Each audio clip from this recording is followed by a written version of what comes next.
Welcome to Oregon Outdoors. I'm Mark Freeman. Once a week, we travel around this great state doing fun outdoor things with some really interesting people. Come along with us. Sometimes you're even going to learn something. We're out here on the Oregon coast doing the Southern Oregon ocean trifecta, fishing for lingcod, black rock fish, and even catching some Dungeness crabs.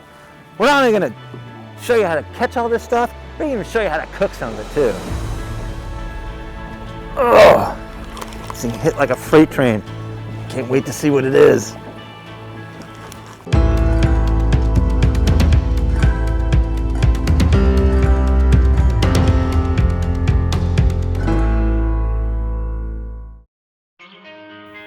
The port of Brookings Harbor is a bit out of the way, but well worth the trip. Unlike most ports, the bar crossing actually faces due south. That's away from the wind, so the bar has more passable days than any other in the Pacific Northwest. So you make it here, chances are you're going fishing. And you're fishing close to shore, so it's less running time, which means more fishing time, and you're in more shallow water, so you can use lighter gear. Plus, you're not getting beat up running far offshore to catch your fish.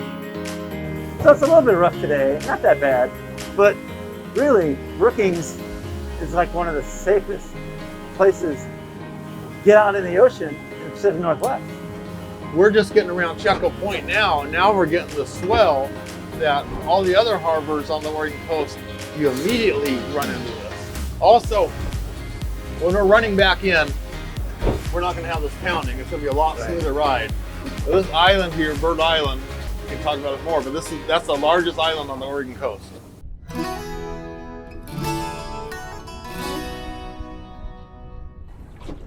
So Mark, one of the nicest things about Brookings is we're only 1.5 miles from the tips of the jetties. So there's other parts of the coast where you have to travel a considerable distance to be able to catch rockfish. Out of Astoria, you got to go 20 miles to Tillamook Head. And here we're just a few minutes out to the fishing grounds and real productive reefs.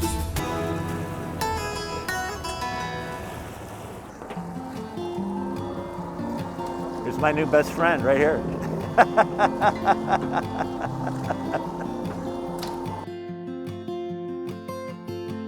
One of the top ports in Oregon for doing what we do. You know, you don't get the volume of anglers that you do coming out of Portland and places like Newport, but the catch rates are pretty dang high. So when we're looking for these rockfish and lingcod, we're looking for changes in depth and vertical structure. So see this rock out here? Yep. Underneath the water, there's a bunch of other rocks like that, where right on the edge of it, on the vertical structure part of it, is where the rockfish hang out. Now the lingcod are hidden in the crevices there, and they're picking off these rockfish as they come by them. So they come up from underneath them, and just basically grab them and bring them back down to the rocky cave. Tough way to make a living. We know the crime rate was so high down there. So this spot here, this pinnacle, tends to have a lot of lingcod on it. In fact, there's one right there. So whoa! These lingcod like the bigger baits, and they're more aggressive. So we want to get a bigger lead-headed jig on them, or a bigger bait that are more likely to trick them. So this one here, you want to take this one? Nope, go keep taking. Do you want to grab a gaff, Travis or Ron? Whatever you guys want to gaff it with.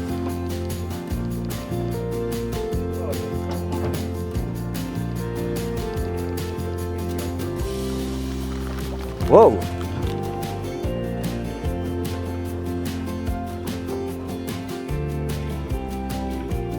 It's had 2 huge grabs.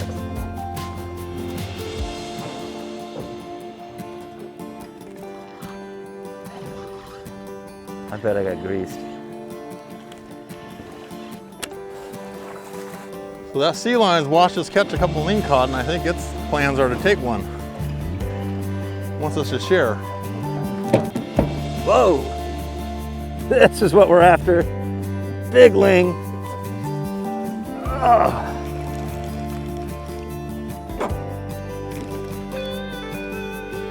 Oh yeah. This is why we're here. This is why we live here.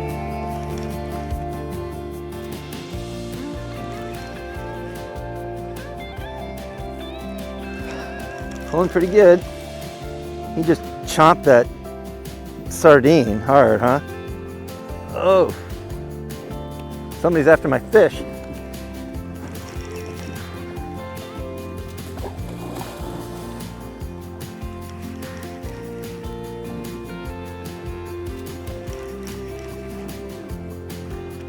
There we go. Yeah, there we are. Oh yeah, that's the thing right there. There you go, Mark. Nice lingcod. Beauty, look at that. Makes me look good, doesn't it?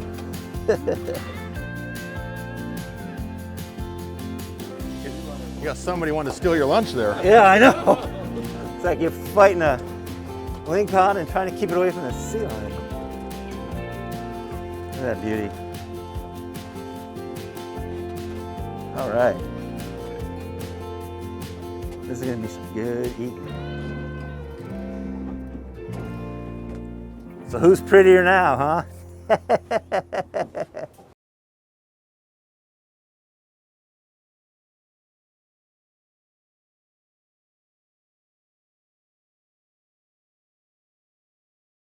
Now this is really why we're here. Lingcod.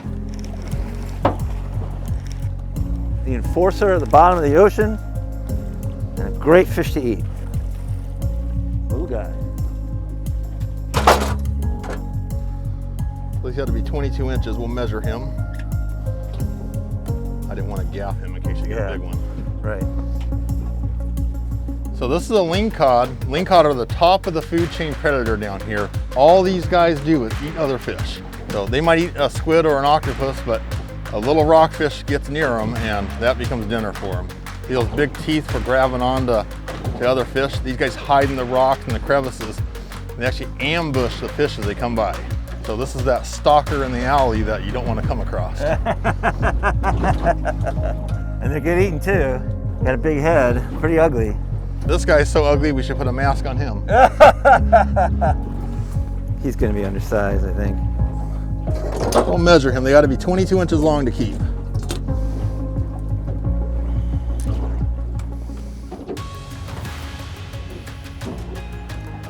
We could stretch him, but we're not going to do it. So nope.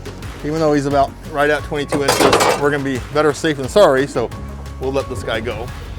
This is a good one. For a double. Yep, this is a cool double. Look at this, Mark. A lingcod and a rockfish. Oh, wow.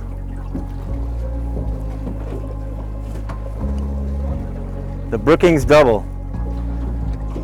Lingcod and a rockfish. Wow. That's a big black. It's not often you get a black bigger than a lingcod. Yeah, right. Take a look here real fast. Yeah, we're 94 feet, so we want to get shallower water.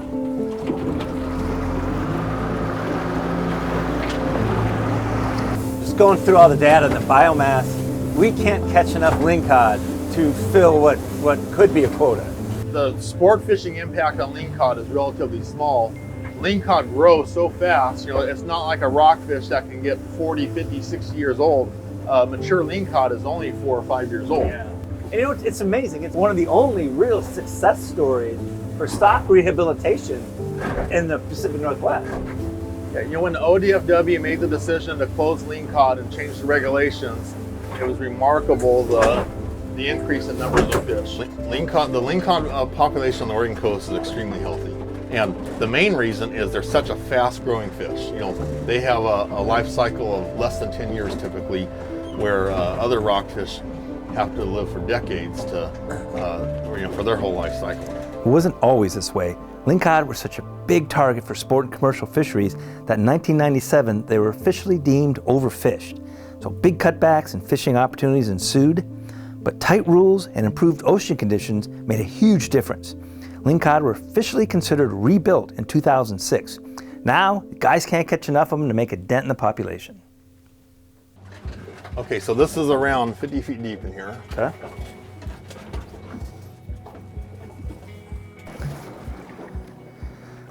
Oh, this thing hit like a freight train.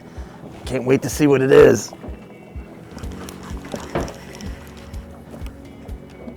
This thing's making a big run.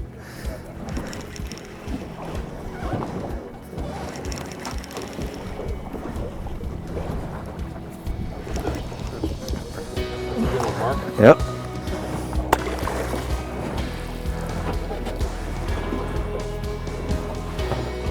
And we had a double on. Over here is another one. Yeah. Go ahead and reel that one up. Go ahead and reel that one up. I'm going to get you both of your fish, Mark.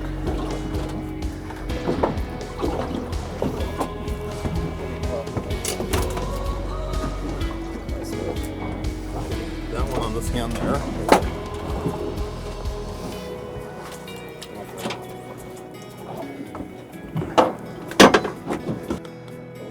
Now that's a great day on the Oregon coast. So we've already established that Brookings is an awesome place to fish for lingcod, but it's not the top lingcod port in the state. Let's see if we know which one it is.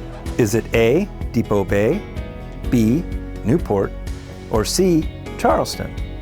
The answer when we come back, and I think you're going to be surprised.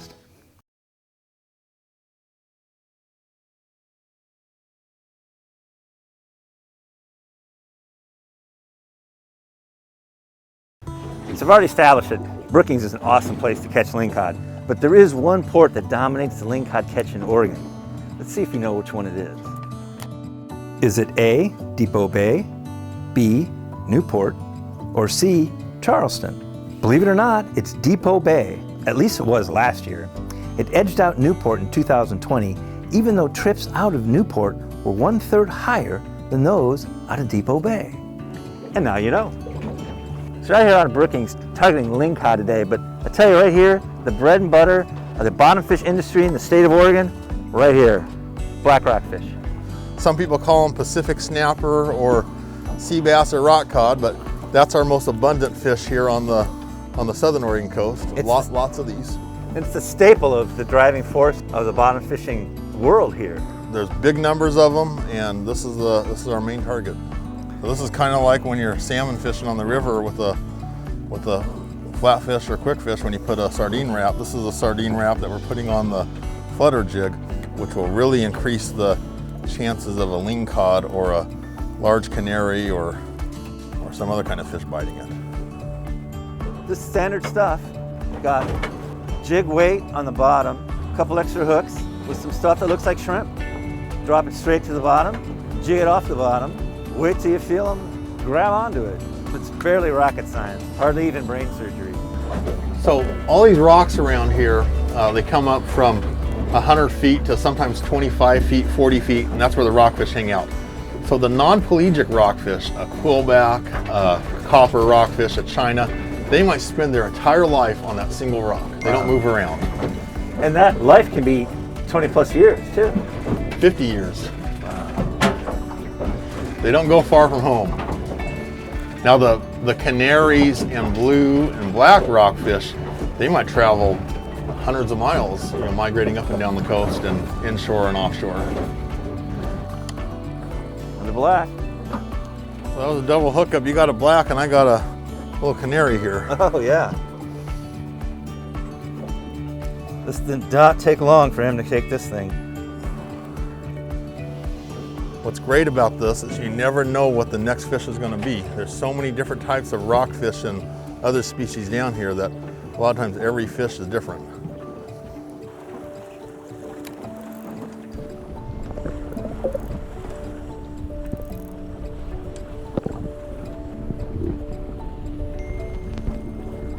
Double.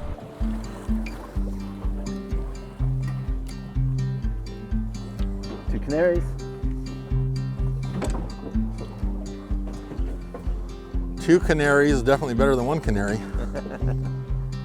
But you're looking for a lot bigger canaries than that though, right? Yeah, these are typical for these nearshore reefs. There he is.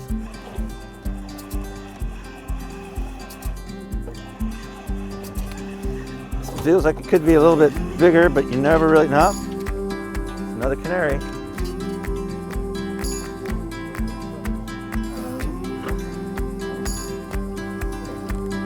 So the nice thing about catching these in shallow water is generally they're just going to swim right off. Right. Oh, it's a cabazone, so we can't keep a cabazone.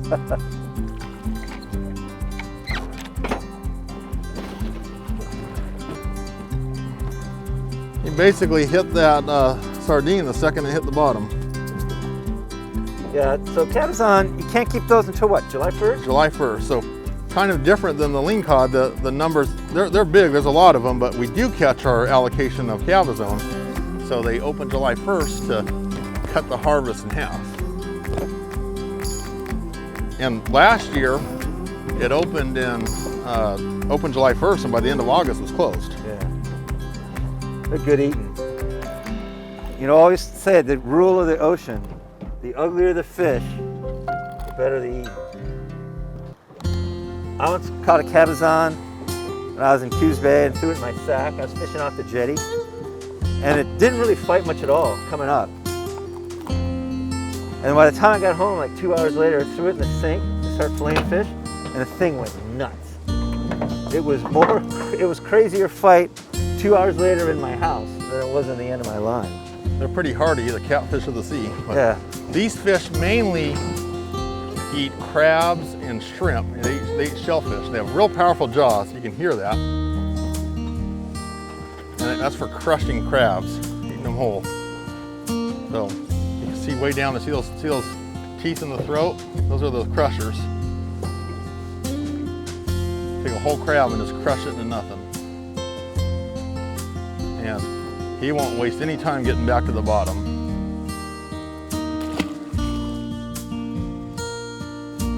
So that fish, when it was fighting and all of a sudden it got super heavy, that was a lingcod, what we call a hitchhiker, grabbed onto that. There's the teeth marks, but it let go as it got near the surface, out of reach of the gaff.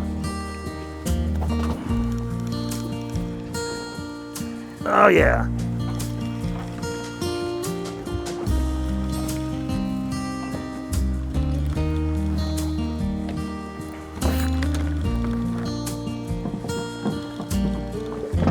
I don't think this one's quite as big as the other one.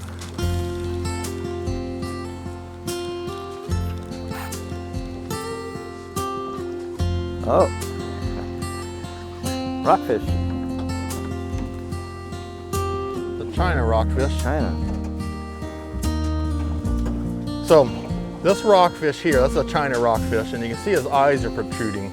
His swim bladders come up. So if we just threw this overboard, it wouldn't survive. It's going to float. So this is a descending device. By law, when you're bottom fishing on the Oregon coast, you have to have one of these, and you have to use them when you're in deeper water. Now, this is a hydrostatic release, and it's gonna, once it gets to the depth, the pressure will open it back up. And it'll swim away. Yep, the fish, the eyes will push back down, the fish will recover 100% and swim away. Here we go.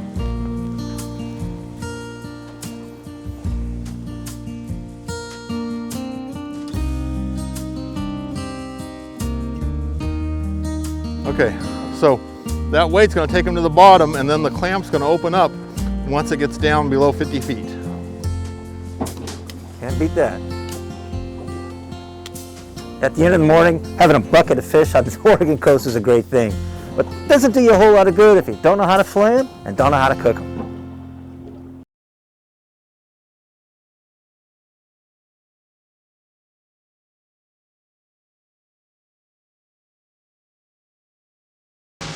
All right, so we got all our fish. We're gonna head back to port. We're gonna fillet these suckers up, make some fish tacos right on the dock. So Travis, cutting a lingcod is not like filleting anything else you do, right?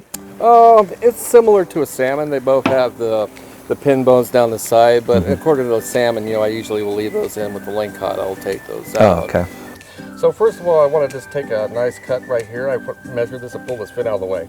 And then I'll cut one cut straight down his belly. And the reason why I do that is I leave that flat, so that way when you cut down, you're not cutting into the guts or anything and spoiling the meat. Once you have that point, you can just go right to its spine. And if you hold your fish pretty taut, you can just take one cut right down the side here. And you should be able to get one nice piece of meat. Perfect. And see the bones right through there like that. Same thing with the other side, just pull its fin out of the way. One cut, and I'll just take my knife and cut it as cut. Make sure you miss the gut sack. You don't want that in your meat, of course. And do the same thing with this side. And cut it right down like that. So I'll put my hand like so, and then kind of use, a lot of people try to trim this out, and I have a hard time doing it. So I take the knife this way, make one pass with a knife, take my sharper knife, Trim it and down. then they should just come right off like so. The next thing is to remove the pin bone. So what I'm going to do is I'm going to kind of feel for that line. You can see the pin bones Right. as they kind of fall through. And I'll just take my knife, right down the side of them. You should be able to feel the bones on this side. Mm-hmm. And if you cut right next to them like so. And I'll leave that like there for a minute, and I'll just let them attach to the skin. So I use another knife. It's really important because it's really hard to hold your fish down. Yeah, I know. So I usually use another knife. Good idea. And just put it right in the tail, like so. Once you have a nice little flap to hold onto, it'll come off there. You shouldn't leave any on the skin. If you have a pretty sharp knife, it should come off. Mm-hmm. And shouldn't have anything there. Looks nice. And once it's in this situation, you can just take that, cut that off. You should have all the bones left in that little tiny little strip. like Nice. that. That's one of the cool things about coming down here, Andy, is the fish doesn't even get off the dock. We're gonna grill this so it's cut into real small pieces. So real simple with some seasonings, grill it, and a simple mixture of homemade salsa, something similar to Mexican crema, and some cabbage and avocado.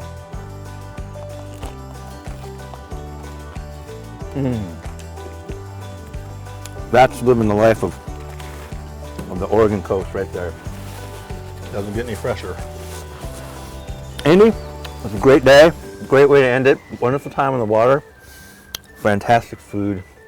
Great to see you again, man. Yeah, that was a good time today. It was really good, man.